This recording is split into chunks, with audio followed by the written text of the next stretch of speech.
Hello bookworms! Today we're going to be talking all about my top 15 favorite thrillers. So I really love reading thrillers. I think it's probably one of my favorite genres next to fantasy. I feel like there's absolutely nothing that can pull me out of a reading slump the way that a really good thriller can. I think that they just have that element to them where you're just totally enthralled in the story, and even if you end up not liking plot or liking the resolution to the plot, it still ends up being really fun to keep reading and guessing where the story is going to be going. So it's kind of funny because I love reading thrillers, but thrillers probably have some of my lowest ratings of any of the books that I read. I feel like there are often times where I'm reading them and I'm like, this is amazing. And then with the ending, I end up not liking it and I'm like 2 stars.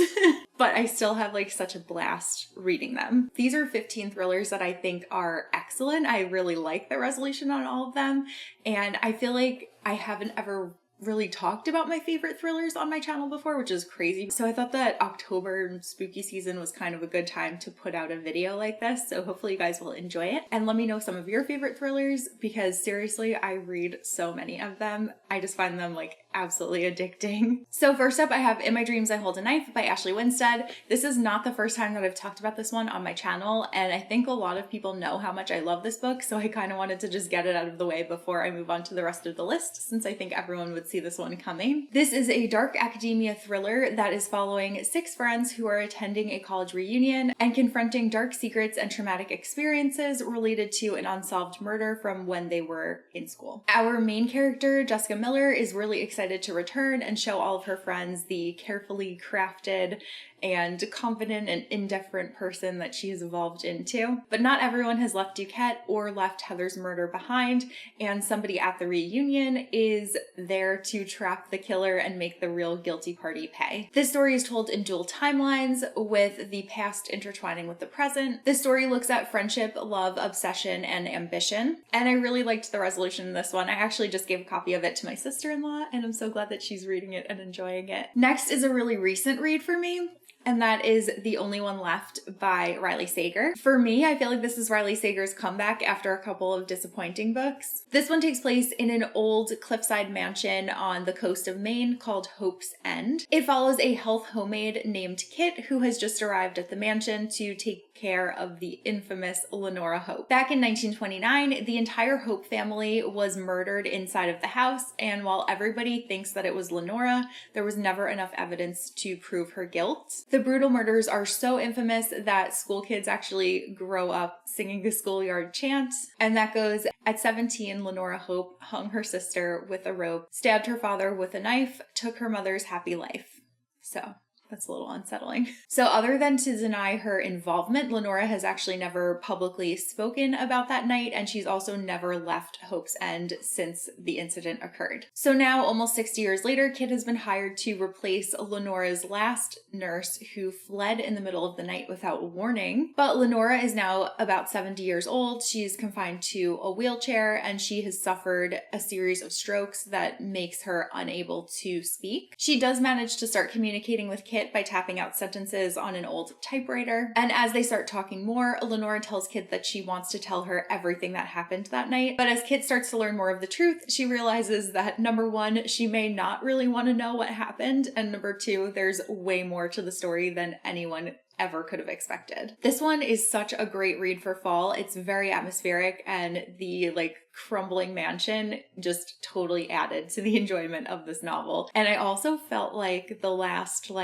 almost like the last half of the book was the climax. Like the climax in this one went really long, which was really fun, made it really exciting, to the point where I was reading the book while I was walking to work from the train, which is not the safest way to go about life, but I literally couldn't put it down. Next on my list is A Good Girl's Guide to Murder by Holly Jackson. This is actually a YA thriller trilogy, and we are following Pippa Fitz-Amobi, who decides to delve deeper and examine a murder that happened in her small town for her final project. So 5 years ago, her classmate Andy Bell was murdered, and the police determined that it was done by another classmate named Sal Singh, but having known Sal Sal, that resolution just never felt right to Pip. As she begins to delve deeper into the case, she realizes that there is someone in town that will do anything to keep those secrets buried. I highly recommend the audiobooks for all three of these. There's a mixed media format, so you do get a full cast and you get interviews with people that Pip speaks to, and it's so compelling. And I think the audiobook just also like really adds to the atmosphere and the overall stress-inducing nature of the story. There's a moment in the second book that I particularly remember because I was listening to it at home alone and my heart was like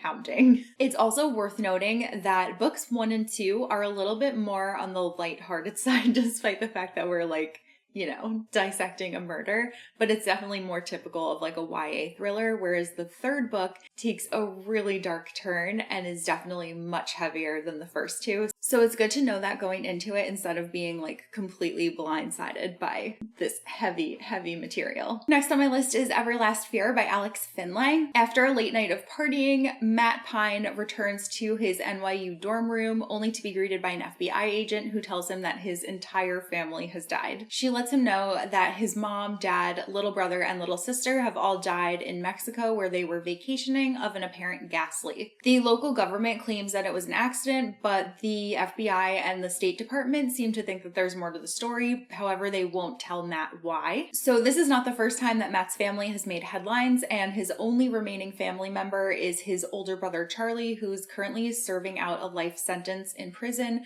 for killing his high school girlfriend Charlotte. However, he was previously the subject of a viral true crime documentary that suggested that he was wrongfully convicted. However, Matt did see something the night that Charlotte died that has made him think that his brother is guilty. So Matt has to return to his small town in order to bury his family, and when he gets there, he is confronted by a pretty angry community who were all villainized within that crime documentary. And he's also faced with memories that he had hoped to leave behind forever. This book is told through multiple points of view, and it also alternates between the future and present, and we also get a point of view from the FBI agent that is the one working on the case. And I just have to say that this one was so gripping. I couldn't put it down, and I was just turning the pages so quickly, and I think it's probably the only thriller that has ever brought me to tears because it was just so good. Then I have Dark Matter by Blake Crouch. This is a science fiction thriller from the author of the Wayward Pines series. We are following Jason Dessen, who is walking home one night on the chilly streets of Chicago when his entire reality shatters. Instead of going home to spend time with his wife and son, Jason gets attacked and abducted by a masked person who asks him if he is happy with his life. When Jason awakens, he finds himself strapped to a gurney and surrounded by people in hazmat suits. In the world that Jason has woken up in, his wife is not his wife, his son was never born, and he is not the ordinary physics professor that he knows himself to be. He's actually a physics genius that has achieved the impossible. Now Jason must figure out if it is this world or the other one that is the dream, and he's forced to confront the darkest parts of himself as he battles a seemingly unbeatable foe. This thriller is fascinating, and the concept just completely hooked me. I loved it so much, and I actually got Andrew to read this one, and he also really liked it. Next, I have This Is Our Story by Ashley Elston. This is an atmospheric YA thriller that takes place in a small town where 5 boys went hunting at River Point, but only 4 came back. The boys won't say who fired the fatal shot that killed their other friend, and the evidence shows that it could have been any of them. We are following Kate Marino, who is spending her senior year interning at the DA's office when her boss is handed the biggest case that this town has ever seen. Despite the damning toxicology reports the morning of the accident, the DA really wants the River Point case swept under the rug. He owes his political career to their powerful families, and he does not want to dig into the dark secrets that these families are hiding. However, Kate will not let that happen. As Kate gets dangerously close to the truth, it becomes apparent that the accident may not have been an accident at all. If Kate is unable to uncover the true killer, then more than one life might be on the line, including her own. If you've been watching my channel for a long time, you will remember me raving about this one incessantly like many years ago, and it has still stuck with me throughout the years. I really enjoyed this one. And also, let me just take the opportunity to say how excited I am to read Ashley Elston's debut adult thriller, which is coming out in January. I cannot cannot wait. I think she just writes the most amazing books. Next, I have another YA thriller, and that is The Cousins by Karen M. McManus. I have read almost every single Karen McManus book at this point, and of her lengthy backlist, The Cousins is by far my favorite. We are following the Story cousins, Millie, Aubrey, and Jonah. They all barely know each other, and none of them have actually ever met their grandmother. Rich and reclusive, she actually disinherited all of their parents before each of them was born, so that's why they've never met her, but then they all receive an invitation from her to spend the summer working at her island resort, and all of them are curious enough to accept. And those who are not are pushed to accept by their parents because all of their parents see this as an opportunity to get back in their grandmother's good graces and be added back to her will. But when the cousins arrive, it's clear that their grandmother has different plans for them. The longer that they stay, the more they realize how dark their family's past is, and whatever secrets pulled them apart years ago is far from over. This book is so much fun. I really love thrillers that involve like rich families. I think that they're just some of my most favorite ones to read. They're so much fun. And this one is especially a really great read for summer. It's just with the island setting, it really satisfies. Next up, I have Stay Awake by Megan Golden. And this is my favorite Megan Golden book yet, though I still haven't read The Escape Room, and I think I want to do that next month. So we'll see if it remains my favorite. But either way, it definitely deserves a spot on this list. If you've ever seen the film Memento, you won't be entirely unfamiliar with the concept of this novel. We are following a character named Liv Reese who wakes up in the back of the cab with no memory of where she is or how she got there. When she's dropped off at the door of her brownstone, a stranger answers, and that stranger claims to live in her apartment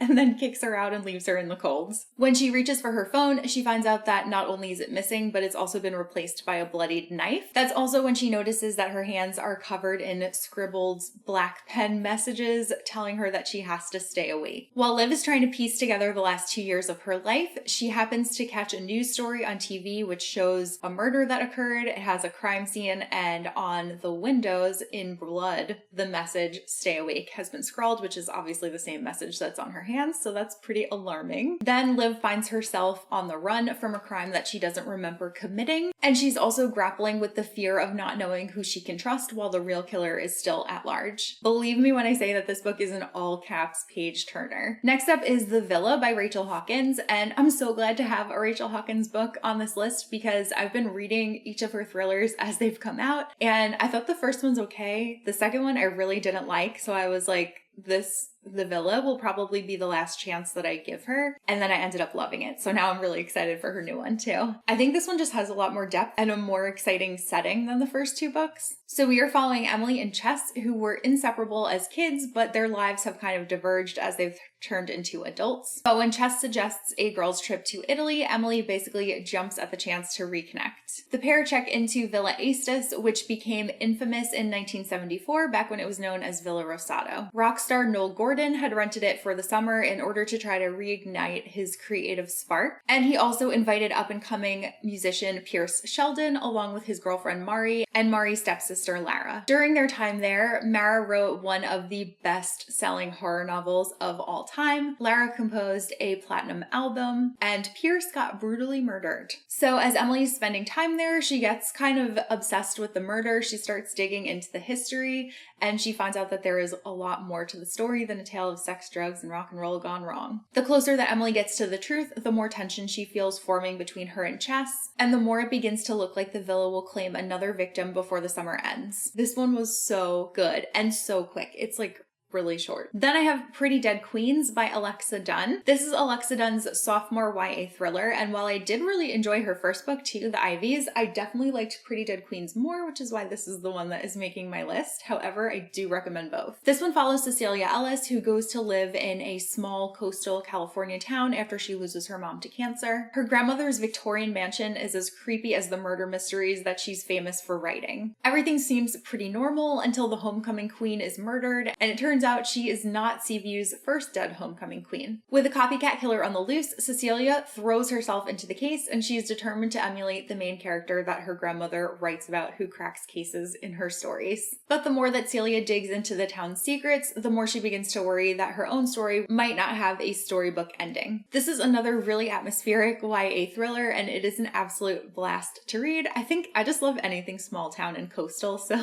that's definitely a theme within these. But there's also like a really fun murder convention in this book, and Again, I just had so much fun reading this one. And I also really hope that we'll get some news about Alexa Dunn's next novel soon because I, for one, cannot wait. Then I have Home Before Dark by Riley Sager. So this is my second Riley Sager book on the list. And it's one that feels very like Amityville Horror House. We are following Maggie Holt, who 25 years ago spent 3 weeks of her life in Bainbury Hill, which is a rambling Victorian estate in the woods in Vermont before fleeing in the middle of the night. The ghostly experience with a malevolent spirit was recounted in a nonfiction book that her father wrote about their time there. It was called House of Horrors, and it gained massive popularity upon publication. Now in present day, Maggie works restoring old homes, and while she was too young to recall any of the events of that night, she does not believe a word of her father's book because surely ghosts don't exist. So when her father passes away and she inherits Bainbury Hall, she heads back to the estate in order to restore it and prepare it for sale. But she receives a less than warm welcome from the community, who resents her father for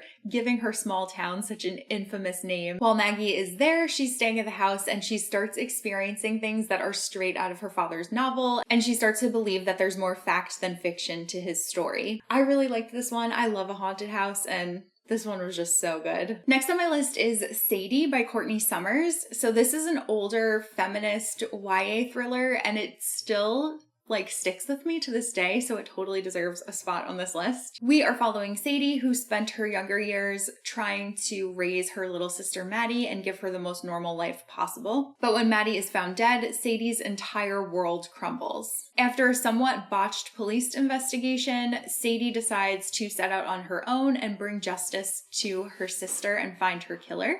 She only has a few meager clues to follow, but she hits the road and gets investigating. So now Sadie has been missing for a little while, and there is a radio personality named Wes McCrae who overhears Sadie's story at a local gas station, and he just becomes obsessed with it and obsessed with finding Sadie before it's too late. He starts his own podcast tracking Sadie's story, trying to find out what happened and following her and trying to find her before it's too late. This one is very much in the vein of Serial, but I absolutely love the ending, and this is one where a lot of people either loved the ending or hated the ending. I was one of the people that really loved the ending, and again, this one has really stuck with me. Then I have What Lies in the Woods by Kate Alice Marshall. This is Kate Alice Marshall's first adult thriller novel, and we are following 3 best friends who, when they were 11 years old, put a serial killer behind bars. They were seen as heroes, but they were also liars. The girls used to spend their days roaming the woods and playing what they referred to as the goddess game. One day while in the woods, Naomi was attacked,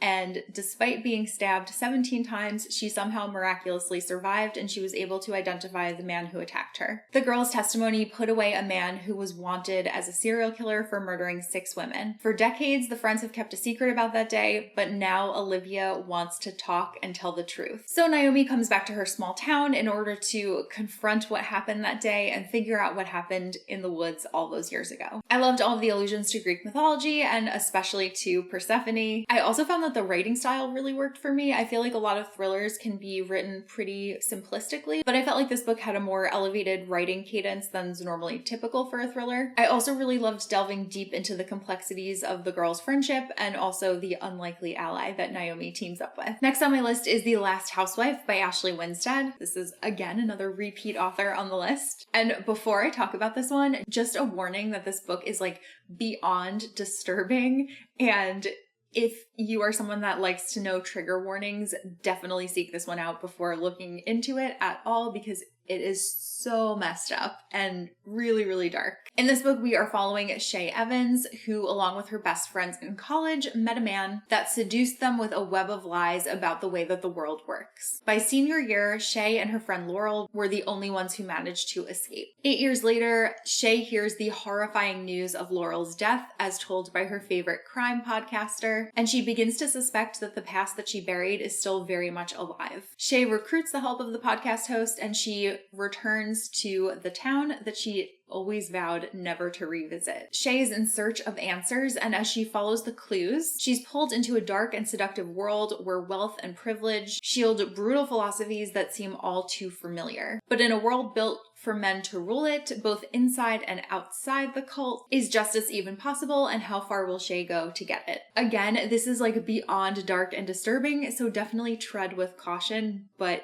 I still think about it. I actually just recommended it to friends last night. And then the last book on the list I have is Local Woman Missing by Mary Kubrick. This one takes place in a small town where crime very rarely occurs until Shelby Thibault goes missing. Not long after that, Meredith Dickey and her daughter Delilah also just disappear from just a few blocks from where Shelby was last seen. It's unclear whether these incidents are connected, and after an elusive search yields more questions than answers, the case eventually goes cold. Now, it is 11 years later, and Delilah shockingly returns. Everyone in the neighborhood wants to know what happened to her, but no one is prepared to actually find out the truth. This one was so good. I really enjoyed it. I read this one so fast. I think it was actually a book that I read in January of this year. It was like a recent read. It was so much fun. I'm really excited to read more from Mary Kubrick, though I did hear that the book she came out with this year wasn't as good, but this one was great. So those are all of the thrillers that I have to recommend. Please let me know some of your favorite thrillers. I really love thrillers. I have read a lot of them, but I am always in the market for more and for really good, really page-turning ones. I like